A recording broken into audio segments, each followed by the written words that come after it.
They work hard, they're passionate, or they don't work hard at all and they just work smart. No. It all comes down to information. Now, you can learn the hard way. You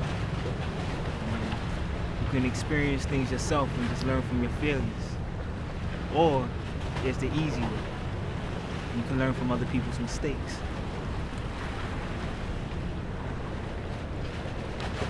Most successful people read books, man. Now that you mention it, I've read some self-help books. Just started diving into a religious text. They seem to have all the answers. I never read a book in my life. All I used to read were rap lyrics. But one day I was walking down the street and came across this poster, Finding the Me. Ah, you were walking down the street after all. Oh, let me finish, please. Anyway, like I said, I was walking down the street, came across this poster, Finding the Me, and the book was called Siddhartha. It's called Buddha. Oh, so you do know? A little bit. It's part of my culture. Okay. Well, I ran down to the bookstore and got the book. I was just thirsty for knowledge. And, the book is about, Siddhartha. He was a prince of India at 29. He left his palace in search for enlightenment. Gave up his noble lifestyle to live in the slums. I mean, it was a pretty interesting story.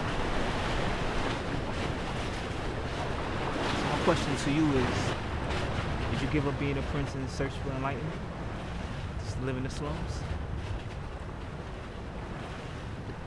Siddhartha was one of the chosen ones. He was born to succeed. Siddhartha gave up his outer success for inner success. He realized that international stardom is second, man. Inner success is first. Wow. Siddhartha has a lot of guts to give that up.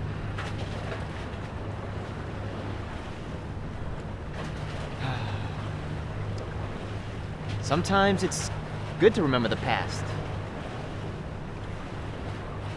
Now that I think about it,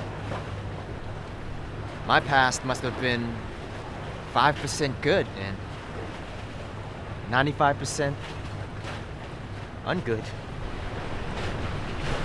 Well, the future is usually just a copy of the past. Changes on the outside can never be if you don't change what's inside first. Some scars remain forever.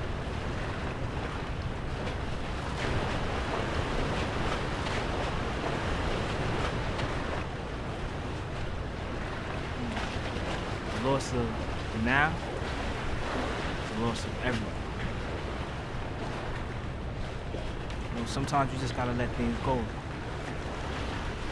Like I did.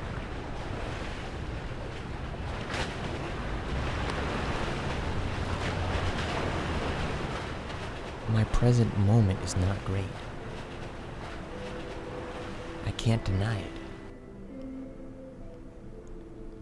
I want to go from point A to point B, and point B to... I don't even know where it is. I can't even begin to see it. A beggar is not a man without a cent, but a man without a dream. One of my favorite poverty quotes. That man playing the guitar is someone who is totally present in the moment, having nothing, playing for change. All he has is the now. He must have had dreams at one point, soon turning into reality. My life doesn't suck as much as that guy's life does. He is able to accept what he has and use it for good. I should live with what I have and be grateful. I'm being selfish. All I do is dream. But I also take action to make it happen. The law of action. action, the most important law of all, in my opinion, that is. But a dream is only a dream. Life is real and must be lived. Life is now. I must begin to accept, just like the musician accepts.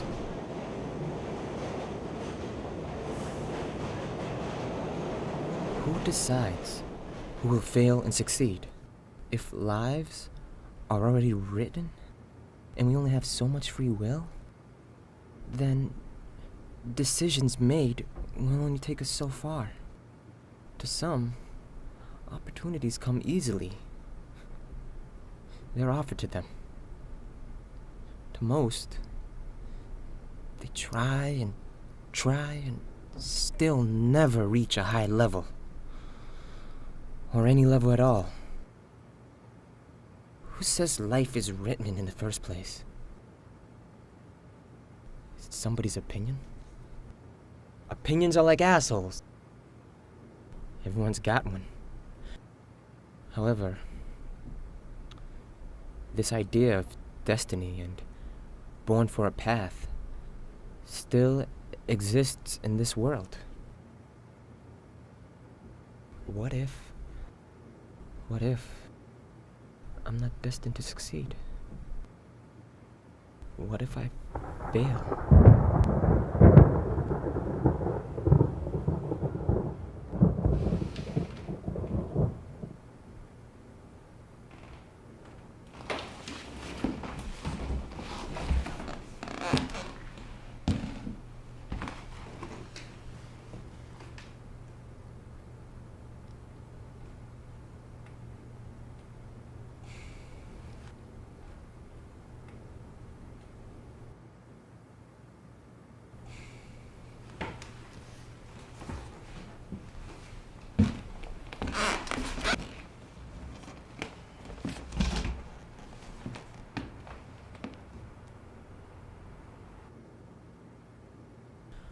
Going to what Merlin has been talking about, the Buddha defines enlightenment as the end of suffering.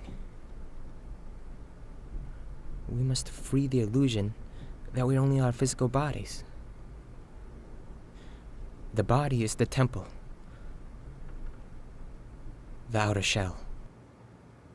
Escaping reality through drugs and alcohol, inflicting self-pain. Even the Buddha Siddhartha himself fasted for 6 years. Was he totally off track? I enjoy a beer once in a while. I feel a momentary high. And then I awaken from it. Using these out-of-body experiences, I will never reach enlightenment. Only temporary false illusions. The inner self must return to the body again. There is another life inside. The real life, where being can be accessed. The mind acts as an interruption, always coming in the way of being. This chronic thinking happens because I am identified with it. My tool is using me. It needs time to survive. Consciousness must be recovered from the mind. Living in the mind means the mind controls actions and thoughts. Avoiding the now is evidence of not being in the body. And I avoid the now all the time. Almost all the time. In our journeys, we need to divert the energy that is directed to thinking, forcing all the energy to our inner bodies. Dukkha means pain.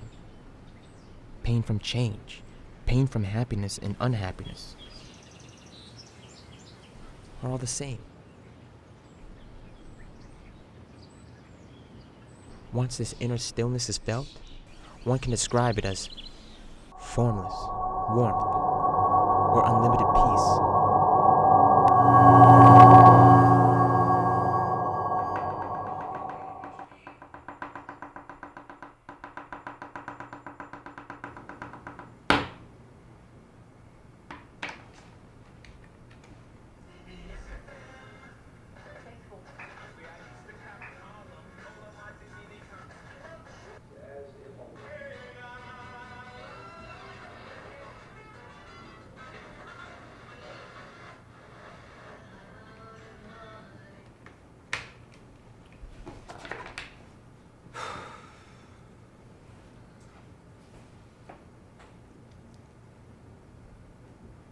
In my journal I write with my pen. My history takes over, the real world dominated by Zen. My dreams have been deleted, illusions coming and ended. Incarcerated by my mind, defeated by false time. The mind pictures me in chains, my efforts conclude in vain. This messed up world, praying for the nights, ended in betrayal. Thoughts trapped in my brain, driving my being insane. The mind pictured me in chains, my efforts concluding in vain. In this messed up world, tiny journey still unclear.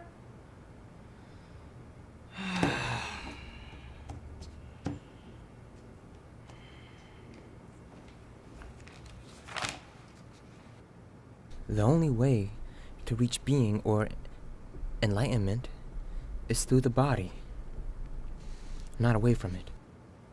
The outer shell is the temple, or the house of the inner self, and the front door of the house must be used to enter the inside of the house. I clean my room, but rarely do I clean my inner body. I'm scared to look inside. The key is to focus on the present moment, the doing, and at the same time focus attention into the inner body. The outer shell must be used together, not by going against it. Someone once told me that we should follow our heart, not our brain. I'm not following my heart or my brain. Most don't dream at all. They are beggars. Those that do don't dream big enough, or give up shortly after trying to make their dreams reality. 99% of the population do not even know what they want to do. They only exist, obsessing over the past and future, unhappy with everything in the world, prisoner of their minds and time. My heart tells me I'm gonna make it. Make it big. In the future? Or now?